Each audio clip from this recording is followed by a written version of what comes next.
मैं doctor JP Verma, स्वामी जगतेश्वरानंद आप सभी साधकों का कल्पांत हीलिंग सेंटर व जगतेश्वर आनंद धाम में स्वागत करता हूँ।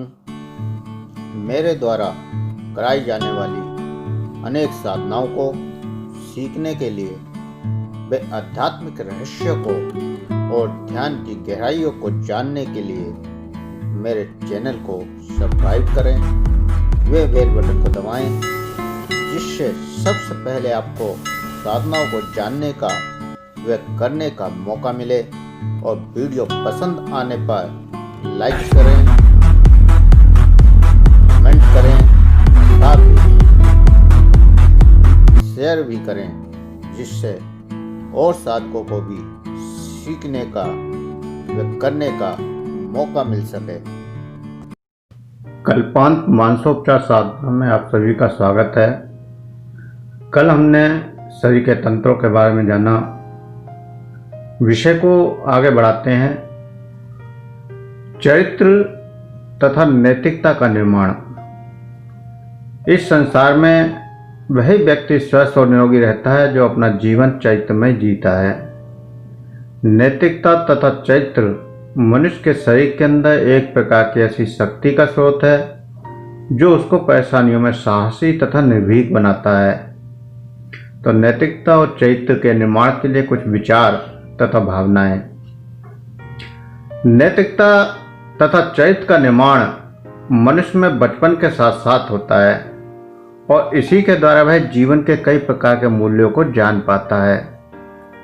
केवल नैतिक शिक्षाओं और धार्मिक उपदेशों आदि को सुनने से कुछ नहीं होता, बल्कि उसका ठीक प्रकार से पालन करने से ही मनुष्य की नैतिकता तथा चरित्रता बनी रहती है। इन सभी भावनाओं के द्वारा ही मनुष्य ठीक प्रकार से जीवन जी सकता है तथा जीवन के मूल्यों को समझ पाता है। सभी व्यक्तियों को ये समझ लेना चाहिए कि केवल प्रसिद्धि होने से चरित्रवान नहीं बना जा सकता, बल्कि अपने जीवन में नैतिक शिक्षाओं तथा धार्मिक उपदेशों का पालन करके ही चरित्रवान बना जा सकता है। जो व्यक्ति ठीक समय में सही निर्णय लेकर सही काम करते हैं तथा समय का ठीक से उपयोग करते हैं, वही व्यक्ति सफलता को प्राप्त करते हैं। अतः सभी व्यक्तियों को समय के अनुसार ही कार्य करना चाहिए। जीवन को ठीक प्रकार से जीने के लिए सत्य का ही सहारा लेना चाहिए, कभी भी झूठ नहीं बोलना चाहिए। मनुष्य का चरित्र उसकी वाणी से होता है, क्योंकि जब तक किसी मनुष्य की बोली मीठी नहीं होगी तब तक वह किसी दूसरे व्यक्ति से घुल मिल नहीं सकेगा। इसलिए सभी मनुष्यों को अपने विचार शुद्ध रखने चाहिए और एक दूसरे से प्यार से बोलना चाहिए। मनुष्य को अपनी विचारधारा सही रखनी चाहिए, तभी उसका चरित्र ठीक हो सकता है। सच्चाई ही अमूल्य वस्तु होती है, इसलिए मनुष्य को हमेशा सच का सहारा लेना चाहिए और कभी भी झूठ का सहारा नहीं लेना चाहिए। अचरित्रवान व्यक्ति अपने दोषों को सुनना पसंद नहीं करता है, अतः वह व्यक्ति सही तरह से चरित्रवान नहीं हो सकता। इसलिए व्यक्ति को अपने दोषों को सुनकर गुस्सा नहीं आना चाहिए, बल्कि उन्हें सुधारने की कोशिश करनी चाहिए, तभी वह ठीक प्रकार से चरित्रवान बन सकता है। मनुष्य के चरित्र का पता इस बात से चल जाता है कि वह किस संगत में रहता है तथा कौन सी संगत से दूर रहता है और उसका चाल चलन किस प्रकार का है। व्यक्तियों को चरित्रवान बनने के लिए बुरी संगत से दूर रहना चाहिए तथा अच्छी संगत के व्यक्तियों से घुल मिलकर रहना चाहिए तथा जिस व्यक्ति की अच्छाई अच्छी लगती है उसकी बातों को ग्रहण करना चाहिए और उसके अनुसार बनने की कोशिश भी करनी चाहिए। इस प्रकार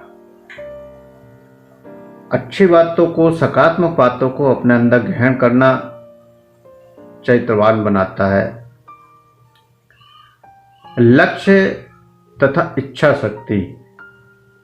किसी व्यक्ति को अपने जीवन में कुछ मूल्यों को प्राप्त करने के लिए इच्छा शक्ति तथा लक्ष्य का होना बहुत आवश्यक है, क्योंकि इसके बिना वह अपने मूल्यों को प्राप्त नहीं कर पाता।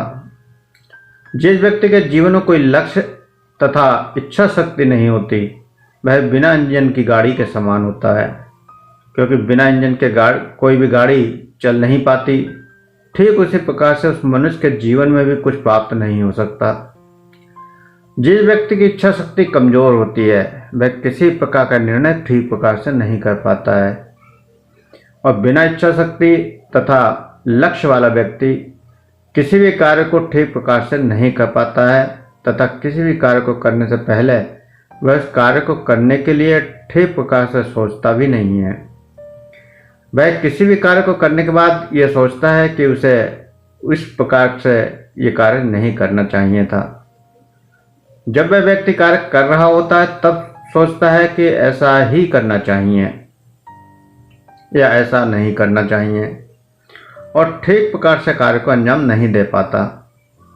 ऐसे व्यक्ति में आत्महीनता की भावना अधिकार जमा लेती है तथा वे वचन और कर्म से अत्यंत संकोची हो जाते हैं, जिसके कारण अधिक सफलता उन्हें प्राप्त नहीं हो पाती। और जो व्यक्ति अपने ध्यान तथा दृढ़ इच्छा शक्ति से अपने लक्ष्य को प्राप्त करने में तन मन तथा सोच विचार से लगा रहता है, वह इधर उधर की बातों पर ध्यान नहीं देता। वही मनुष्य अपने लक्ष्य को ठीक से प्राप्त कर पाता है। किसी भी कार्य को करने के लिए वर्तमान समय से बढ़कर कोई भी उपयुक्त समय नहीं होता। अतः मनुष्य को कोई भी लक्ष्य प्राप्त करने के लिए लक्ष्य के साथ साथ समय भी ध्यान रखना चाहिए और ठीक प्रकार से कार्य को अंजाम देना चाहिए, जिसके फलस्वरूप रोग जल्दी ठीक हो जाता है। यदि आपकी त्रुटि एक क्षेत्र में आपके विकास को रोक रही हो तो दूसरी दिशा में प्रगति करनी चाहिए। उस कार्य को पूरा करके ही उस काम को कर सकते हैं तथा तभी सफलता प्राप्त की जा सकती है। जब कोई व्यक्ति अपनी इच्छा शक्ति से समय निर्धारित करते हुए लक्ष्य बनाता है तो उसे पूरा करने में अपनी सारी मेहनत लगा देता है, तो उस समय उसके मन में अर्थ चेतन भी तेजी से काम करता है तथा कार्य करने के अपने आप ही और भी नए नए रास्ते खुल जाते हैं, जो सफलता प्राप्त करने का रास्ता तैयार कर देता है। इस रास्ते पर ठीक प्रकार से चलने पर ही सफलता प्राप्त होती है। इसलिए कहा जा सकता है कि किसी प्रकार की सफलता प्राप्त करने के लिए इच्छा शक्ति तथा लक्ष्य का निर्धारित होना आवश्यक है, तभी सफलता प्राप्त होती है। लक्ष्य और इच्छा शक्ति दोनों ही हमारी मजबूत होनी चाहिए। अगर हम स्वास्थ्य को पाना चाहते हैं तो स्वास्थ्य के प्रति अपना लक्ष्य निर्धारित करें कि हाँ, मैं इतने समय में स्वस्थ हो जाऊंगा, और फिर उस स्वास्थ्य को पाने के लिए हर संभव प्रयास करें। कैसे हम बीमारी से मुक्त होंगे, क्या क्या हम करेंगे, वो सब निर्धारित कर लें। जब तक आप लक्ष्य तैयार नहीं करेंगे तब तक आप निश्चित रूप से कोई भी कार्य नहीं कर पाएंगे। लक्ष्य के बिना आपका मन इधर उधर भटकता रहेगा। कभी आप कुछ करने की सोचेंगे तो कभी कुछ करने की। और जब एक लक्ष्य निर्धारित होता है कि मैं निश्चित रूप से 10 दिन में या 11 दिन में लगातार साधना करके, अभ्यास करके, प्राकृतिक आहार लेकर अपने शरीर को, अपने मन को, अपनी आत्मा को स्वस्थ कर लूंगा, तो एक लक्ष्य निर्धारित हो जाता है। और फिर उस लक्ष्य को पूरा करने के लिए आत्मविश्वास, इच्छा शक्ति प्रबल होनी चाहिए। क्योंकि कई बार हम लक्ष्य तो बना लेते हैं कि 11 दिन तक हम साधना करेंगे या 11 दिन तक हम कच्चे आहार पर रहेंगे या पक्व आहार पर रहेंगे, लेकिन इच्छा शक्ति और आत्मविश्वास अगर कमजोर होता है तो 2 दिन 3 दिन करने के बाद हमारा मन भटकने लगता है और ज़्यादातर हम उस लक्ष्य को फिर छोड़ देते हैं। तो हमें कभी भी अपने लक्ष्य को, अपने संकल्प को छोड़ना नहीं चाहिए। परेशानियां, समस्याएं लक्ष्य को पूरा करने में अवश्य आती हैं। जब तक आप उन लक्ष्य को, अपनी परेशानियों को नहीं सुलझेंगे तब तक उस लक्ष्य तक नहीं पहुंचेंगे। और अगर उन परेशानियों को आपने बर्दाश्त कर लिया तो निश्चित रूप से जो प्राप्त होगा वह अद्भुत होगा। इसलिए सभी समस्याओं को दृष्टा बनकर साक्षी भाव से देखते हुए अपने लक्ष्य की ओर बढ़ें। लक्ष्य किसी भी क्षेत्र में हो सकता है, चाहे वो स्वास्थ्य के क्षेत्र में हो, चाहे किसी रोग को ठीक करने के लिए, या फिर स्वस्थ बने रहने के लिए, या फिर किसी आर्थिक स्थिति को पूरा करने के लिए, किसी समस्या को निपटने के लिए। कोई भी लक्ष्य हो सकता है और हर लक्ष्य के लिए निर्धारण करना आपके अपने हाथ में है। विषय को आगे बढ़ाते हैं। सकारात्मकता। हम शुरू से सकारात्मकता के बारे में काफ़ी बार बार कह रहे हैं कि सकारात्मकता से आप अपने विचारों को प्रबल करें। सकारात्मकता अर्थात विश्वास। अगर आप विश्वास करते हैं कि मैं स्वस्थ हो सकता हूं, तो आप स्वस्थ हो सकते हैं। अगर आप विश्वास करते हैं कि ये वस्तु मुझे मिल सकती है, तो वह आपको मिल सकती है। और अगर आप सोचते हैं कि ये मेरे बस में नहीं है, मैं कभी स्वस्थ नहीं होऊंगा, ये वस्तु मुझे नहीं मिलेगी, तो उसे आप कभी भी प्राप्त नहीं कर सकते हैं। आप पाना तो सदा अच्छा चाहते हैं, लेकिन सोचते सदा नकारात्मक हैं। इसलिए आपको अपनी सोच को बदलना है और सदा सकारात्मक सोचना है।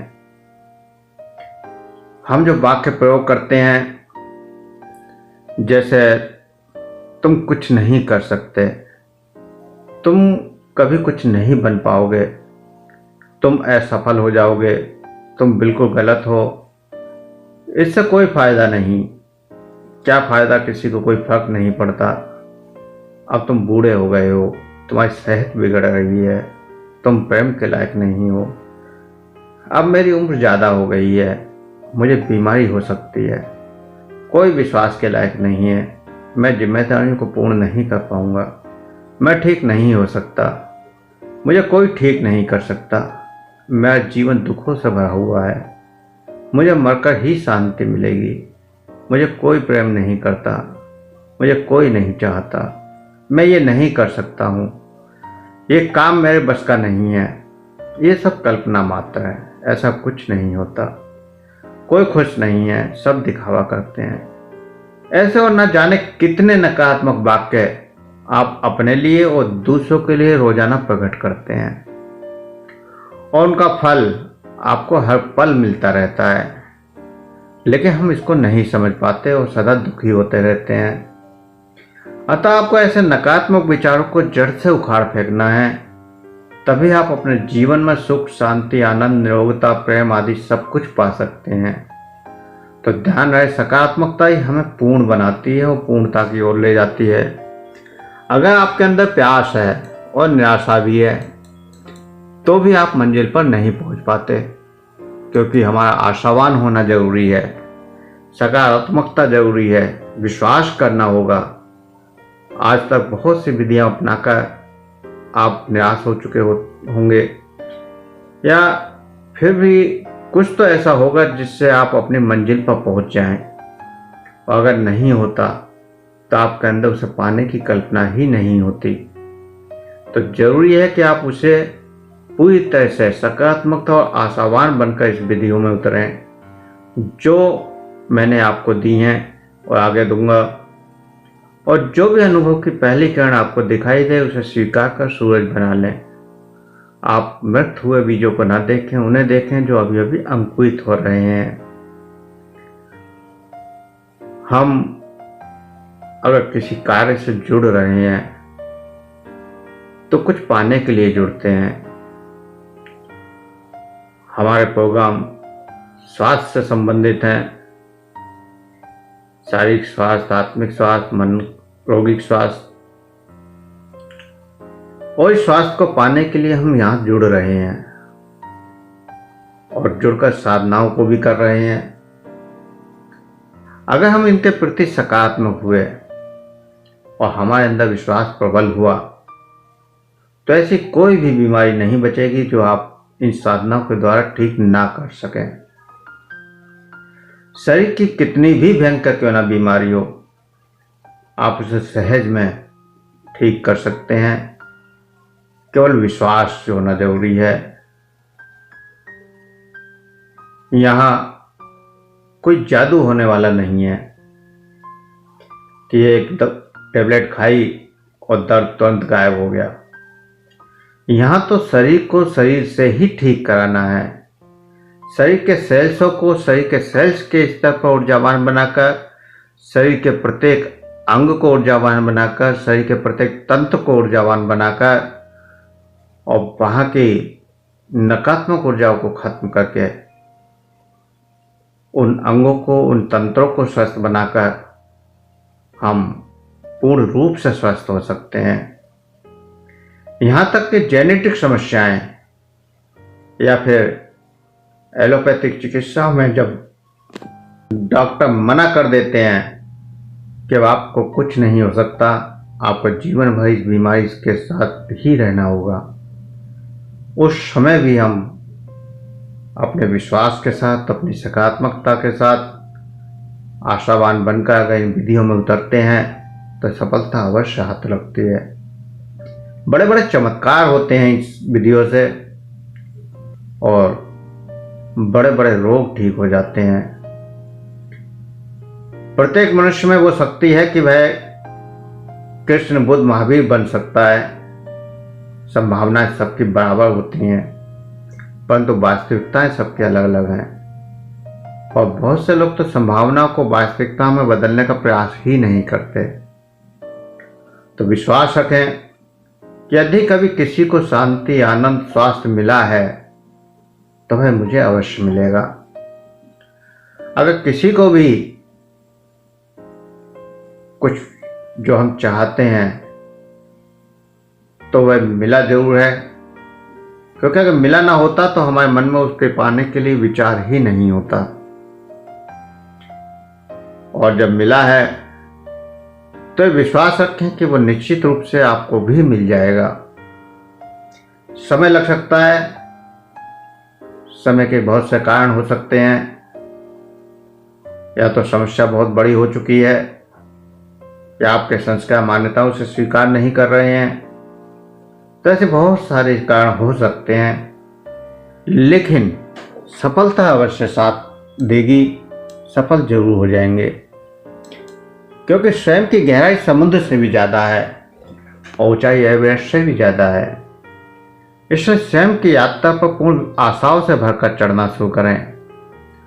अगर पहली बार में हल्की सी भी आनंद की या शांति की झलक मिल जाए तो आप हजारों कांटों में भी एक सुंदर गुलाब को देख सकते हैं, और नहीं तो कांटों में उलझकर ही जीवन समाप्त कर लेंगे।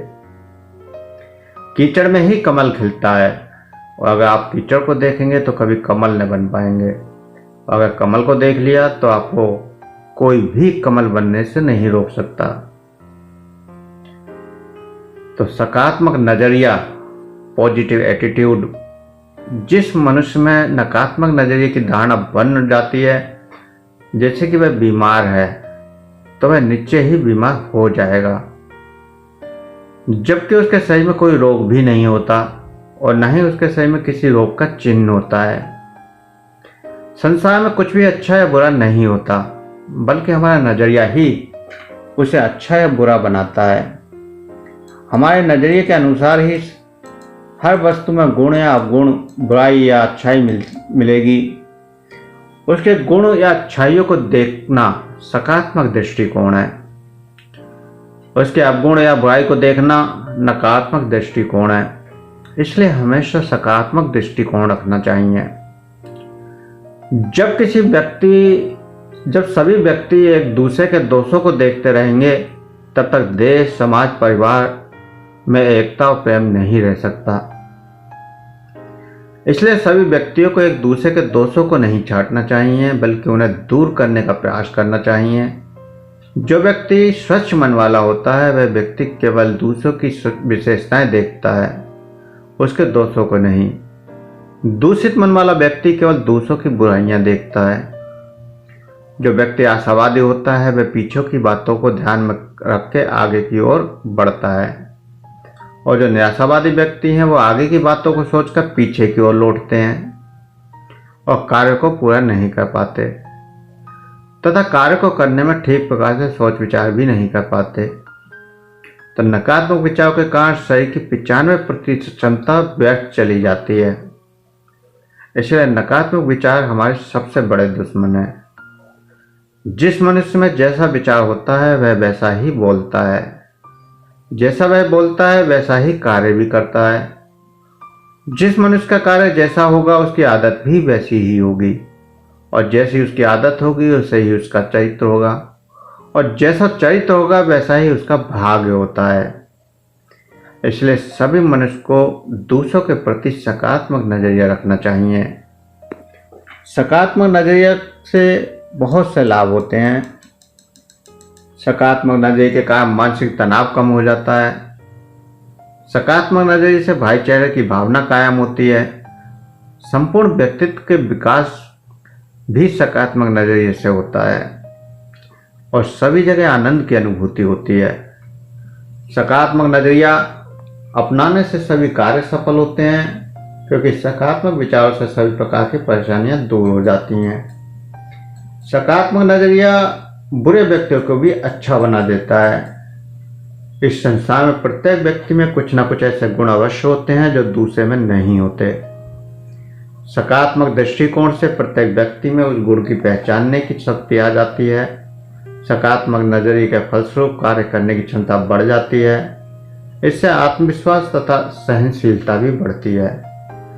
जो व्यक्ति सकारात्मक नजरिए की भावना रखता है उसे कभी भी कष्टों का सामना नहीं करना पड़ता। सकारात्मक सोच विचार के फलस्वरूप मनुष्य का स्वास्थ्य ठीक होता है तथा उसके शरीर की सभी ग्रंथियां ठीक प्रकार से कार्य करती हैं, जिसके फलस्वरूप शरीर का ठीक प्रकार से विकास होता है। सकारात्मक नजरिए से रचनात्मक विचारधारा उत्पन्न होती है। सकारात्मक नजरिए से निर्णय लेने की क्षमता बढ़ जाती है। सकारात्मक सोच विचार के फलस्वरूप शरीर में रोगों से लड़ने की प्रतिरोध क्षमता बढ़ जाती है, और किसी भी क्षेत्र में कार्य करने में सफलता का आधार सकारात्मक नजरिया है, तो उसी के द्वारा सफलता प्राप्त भी की जा सकती है। सकारात्मक नजरिए को बढ़ाने के कुछ उपाय। सभी मनुष्यों को ये याद रखना चाहिए कि निंदक हमारा दोस्त है और वह हमारे जीवन का कल्याण करता है, क्योंकि वह हमारी निंदा करके हमें सतर्क कर देता है कि हम ठीक काम कर रहे हैं या नहीं। तो ये ध्यान में रखना चाहिए कि हर प्रकार की परिस्थिति कुछ न कुछ सीखने का मौका देती है, और सभी व्यक्तियों को ये भी ध्यान में रखना चाहिए कि किसी की भी बात के दो मायने होते हैं। जो अच्छा लगे उसे ही अपनाना चाहिए, और यदि कोई बात बुरी लगे तो उसे छोड़ देना चाहिए। जो समय कठिन होता है उस समय ही मनुष्य की असली परीक्षा होती है कि उसके कर्म किस प्रकार के हैं और किस प्रकार के नहीं हैं। किसी भी मनुष्य के हालात तथा कमियों को देखने के बजाय उनकी सही चीज़ों और अच्छाइयों को देखना चाहिए। परिवर्तन को अपनाना चाहिए, क्योंकि परिवर्तन संसार का नियम है और वह होता जरूर है। मनुष्य को ये याद रखना चाहिए कि ठोकरें इंसान को जीना सिखाती हैं। जब कोई मेहमान आपके घर में आता है तो उसे अपने परिवार, देश, समाज के दुख को नहीं सुनाना चाहिए। आप जो भी कार्य करते हैं उससे प्यार करना चाहिए और उस कार्य को और भी बेहतर ढंग से करने की कोशिश करनी चाहिए। ऐसे व्यक्तियों से दूर रहना चाहिए जो नकारात्मक सोच वाले हों तथा दूसरों के बारे में कमियां ज़्यादा निकालते हों। ये याद रखना चाहिए कि भगवान जो करता है वह अच्छा करता है। दूसरे व्यक्ति को सफलता पाने पर प्रोत्साहित करने की आदत डालें। सभी मनुष्यों को हमेशा सकारात्मक भाषा का प्रयोग करना चाहिए तथा अच्छा बोलने की कोशिश करनी चाहिए, और सकारात्मक लिखने की भी आदत डालनी चाहिए। किसी दूसरे व्यक्ति के विचारों में रुचि लेनी चाहिए तथा उनके दृष्टिकोण और नियमों का स्वागत करना चाहिए। अपने आप को दूसरे की परिस्थिति में रखकर निर्णय लेने का प्रयत्न करना चाहिए। हमेशा आशावाद बनाए रहना चाहिए। अपने अंदर के दोषों को निकालकर उसे ठीक करना चाहिए। कभी भी दूसरे के दोषों को दोष नहीं देना चाहिए। छोटी छोटी बातों को नजरअंदाज कर देना चाहिए, और यदि किसी कार्य को करने में कोई रुकावट आ रही है तो उसके समाधान के लिए दूसरे रास्ते खोजें और नए रास्ते तैयार करें, क्योंकि प्रत्येक समस्या का समाधान संभव है। यदि आप चाहें तो हर समस्या का समाधान हो सकता है, लेकिन हम समस्या में उलझ जाते हैं और उलझने के कारण ही विकट परिस्थितियां उत्पन्न होती हैं। तो उलझने की जगह अगर हम उस पर विचार करें, अपने अवचेतन तक जाने की कोशिश करें, उसकी समस्या का समाधान ढूंढने की कोशिश करें तो सहज में मिल जाता है। तो इस प्रकार सकारात्मक नजरिया आपके जीवन में बहुत जरूरी है। प्रत्येक क्षेत्र में सफलता के लिए सकारात्मक नजरिया ही आपको मंजिल तक पहुंचाता है। प्रार्थना। मानसोपचार साधना में प्रार्थना का भी विशेष महत्व है। तो प्रार्थना को हमें समझना चाहिए। प्रार्थना, दुआ, प्रयाग, आशीर्वाद, जिस भी नाम से इसे पुकारो, जिसने भी इसे जाना उसने इसे अपने जीवन में उतार लिया और अपने जीवन का साथी बना लिया। उसे जिंदगी की तमाम खुशियां मिल गईं। वह सुख, समृद्धि, धन, दौलत, प्यार, दुलार और निरोगता से पूर्ण हो गया। जिसने इसे जाना उसने इसे अपने मन में धारण कर लिया। जब से इस सृष्टि की रचना हुई तब से प्रार्थना का अस्तित्व अमर है और जब तक सृष्टि रहेगी तब तक प्रार्थना का सिलसिला यूं ही चलता रहेगा।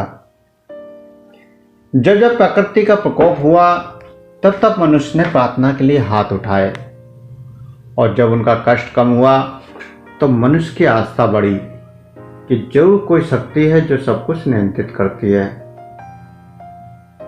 उसके ही अधीन ये संसार चल रहा है, हम चल रहे हैं, हमारा जीवन, हमारी परिस्थितियां सब उसी शक्ति के अधीन है। ये शक्ति क्या है, साकार है या निराकार, इसको जानना है। और जिससे इस प्रार्थना की शक्ति को जान लिया उसकी जिंदगी में बदलाव की ब्यार बहने लगती है। आज साइंस भी इस बात को मानता है कि प्रार्थना से एक सकारात्मक ऊर्जा का संचार होता है और वह मनुष्य को बड़े से बड़े कष्टों से भी निकाल देती है। जब भी कोई इंसान प्रार्थना करता है, हाथ जोड़ता है, शीश नवाता है तो उसका अहम का भाव खत्म हो जाता है। वह ये प्रार्थना कहीं भी मंदिर, मस्जिद, गुरुद्वारा, गिरजाघर या किसी भी घर पर क्यों न कर रहा हो तो उसका चेतन मन कुछ क्षण के लिए शांत हो जाता है और वह अवचेतन में पहुंचकर ध्यान लगाते हुए अपने दुखों से छुटकारे की कामना करता है और उसका अवचेतन मन अपने अनुभव के आधार पर इसे अंदरूनी तौर पर हालत से निपटने के लिए तैयार कर देता है। और यदि आपका विश्वास और श्रद्धा अटल होती है, कोई शंका अगर मन में ना हो तो बड़ी से बड़ी मुश्किलें भी हल हो जाती हैं और उसकी आध्यात्मिक शक्ति जागृत हो जाती है और एक नया आत्मबल पैदा हो जाता है। यह सकारात्मक भावना के पैदा होते ही हमारा अवचेतन मन उसकी परिस्थितियों को बदल देता है। परंतु तभी जब आपका विश्वास पक्का हो। इसमें समय लग सकता है परंतु परिस्थितियां बदलेंगी जरूर। समय आपकी श्रद्धा व विश्वास पर निर्भर कर सकता है परंतु परिस्थितियां बदलती जरूर हैं और आप अपनी बात को कितनी गहराई से अवचेतन तक पहुंचा पा रहे हैं इस पर निर्भर करेगा समय। कोई कहीं भी जाकर प्रार्थना करे उसका फल उसके विश्वास के आधार पर मिलता है, न कि किसी कर्मकांड या अनुष्ठान के आधार पर, किसी विशेष स्थान के आधार पर नहीं मिलता। केवल हमारा विश्वास, श्रद्धा, इच्छा शक्ति, सकारात्मकता ही हमें सफल बनाती है। आज दुनिया में ऐसे हजारों लोग हैं जो चमत्कार करते हैं, स्वयं के साथ भी औरों के साथ भी, और लोग उन्हें महाराज, ईश्वर, संत, महात्मा आदि कुछ भी नाम दे सकते हैं। वह ये सब प्रार्थना के बल पर ही कर पाते हैं। वह जानते हैं उस ढंग को प्रार्थना कैसे की जाए, उसे कैसे फलीभूत किया जाए। और जो दूसरे के लिए प्रार्थना करता है उसका तो अहम पहले ही खत्म हो गया होता है, तो फिर उसकी प्रार्थना व साधना का फल क्यों नहीं मिलेगा? क्योंकि संत महात्मा हमेशा दूसरे के लिए मांगते हैं, इसलिए उनकी प्रार्थना सहज स्वीकार होती है और परमात्मा वो ऊर्जा हर संभव प्रयास करती है कि सामने वाले की समस्या खत्म हो जाए, और होती भी है। जब किसी के पास कोई सहारा नहीं बचता और हर तरफ से इंसान निराश हो जाता है, जिसका कोई उपचार नहीं हो पाता, जिसका पूरा जीवन दुखों में बीत रहा हो, जो समय के साथ केवल हारता जाता है, ऐसे इंसान को भी प्रार्थना से रास्ता मिल जाता है। और प्रार्थना का आशय केवल इतना है कि श्रद्धा व विश्वास के साथ अपने आप को अवचेतन मन से जोड़कर केवल अपने विचारों को पोषित करो, अर्थात अपने विचारों को सकारात्मक बनाओ, अपने विचारों में प्रबलता लाओ। जब हमारे विचारों में प्रबलता होगी तो हमारा अवचेतन मन उन विचारों को स्वीकार करेगा, उन पर विश्वास करेगा। और अगर आपके विचार पर अवचेतन मन ने स्वीकार कर लिया तो निश्चित है कि वह उस परिस्थिति को या उस विचार को आपके अनुरूप बनाकर ही दम लेगा। दुनिया में नास्तिक और आस्तिक दो प्रकार के लोग होते हैं। कुछ लोग श्रद्धा व विश्वास करते हैं कि शक्ति है, और कुछ लोग केवल डर के कारण मानते हैं। तुम उस शक्ति को जानो जो परमात्मा या अवचेतन मन की शक्ति है। वह तुम्हारे मानने से या जानने से मिट नहीं जाती। तुम्हारे मानने से अगर नहीं होगी तो हो नहीं जाएगी, और जो शक्ति नहीं है वह आपके मानने से पैदा भी नहीं हो सकती। और जो है वह सदा रहेगी, उसे कोई माने या ना माने। लेकिन तुम उसे डर के कारण मान रहे हो या विश्वास के साथ, इस पर निर्भर करता है फल। अगर श्रद्धा और विश्वास है इसलिए इस बात पर निर्भर करता है प्रार्थना का फल।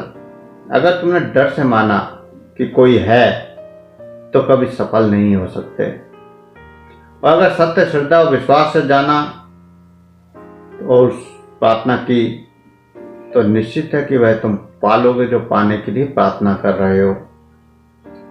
इसलिए डरों को दूर करो, डर से नहीं प्रेम से, श्रद्धा से जानो कि वह शक्ति क्या है, कैसे इसका प्रयोग कर सकते हैं, और हर जगह प्रेम के फूलों की वर्षा करो, और तुम जानोगे कि प्रेम करते करते परमात्मा तुम्हारे पास खड़ा है। अपने बच्चों को, पत्नी को, परिवार को, प्रियजनों को, मनुष्यों को, पशुओं को, पक्षियों को, पौधों को, पहाड़ों को, और जहां तक भी आप अपनी कल्पनाओं को ले जा सकते हैं और जहां तक पहुंच सकते हैं, वहां तक प्रेम रूपी प्रार्थना के पुष्प खिला दो। जैसे जैसे पुष्प खिलेंगे परमात्मा की झलक आने लगेगी, और जिस दिन तुम्हारा पूर्ण प्रेम खत्म हो गया, तुम प्रेममय हो गए, प्रार्थना को जान गए, उस दिन परमात्मा और तुम में कोई अंतर नहीं रहेगा और चमत्कार करना सहज हो जाएगा। शारीरिक, मानसिक, आत्मिक सभी बीमारियां आप सहज में खत्म कर सकते हैं। प्रार्थना के बल पर हम अपने अवचेतन मन में पहुंचकर अपने शरीर के हार्मोनल सिस्टम को बदल सकते हैं। हार्मोनल सिस्टम को कैसे बदलेंगे वो आगे आपको हार्मोनल साधना में बताया जाएगा। तो शरीर की प्रत्येक स्थिति को या जीवन की स्थिति को हम प्रार्थना के द्वारा बदल सकते हैं। प्रार्थना में अपार शक्ति है, और शक्ति का प्रयोग हम अपने जीवन को सकारात्मक बनाने में, या हम जैसा उसे बनाना चाहते हैं उसको वैसा बनाने में प्रयोग कर सकते हैं। तो आज के लिए इतना ही, आगे अभ्यास करेंगे। यदि आप हमारी 21वीं सदी की चिकित्सा पद्धतियों से जुड़कर बिना दवा के सभी असाध्य रोगों का उपचार सहज में करना वे जानना चाहते हैं तो हमारे दूसरे चैनल कल्पांत हीलिंग सेंटर एवं जगतेश्वर आनंद धाम को सब्सक्राइब करें और उसमें दिए हुए उपायों को अपनाएं, जिससे आप बिना दवाइयों के सभी रोगों का उपचार करने में सफल हो पाएंगे। चैनल का लिंक नीचे डिस्क्रिप्शन में दिया गया है।